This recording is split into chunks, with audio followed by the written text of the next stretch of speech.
Tangail medical college হাসপাতালে নারী চিকিৎসকদের ব্যবহৃত ওয়াশরুমে গোপন ক্যামেরা স্থাপনের অভিযোগে ইন্টার্ন চিকিৎসক রায়হান কবির ইমনকে আটক করেছে পুলিশ।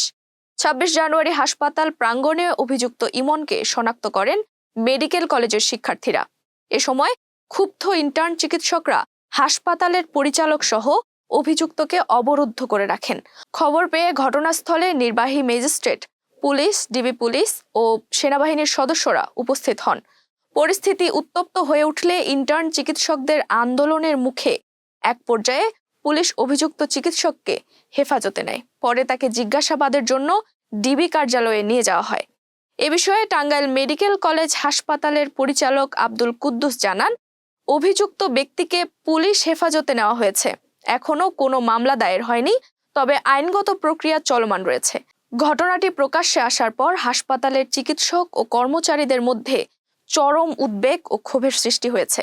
দ্রুত সুষ্ঠু তদন্ত ও দৃষ্টান্তমূলক শাস্তির দাবি জানিয়েছেন তারা।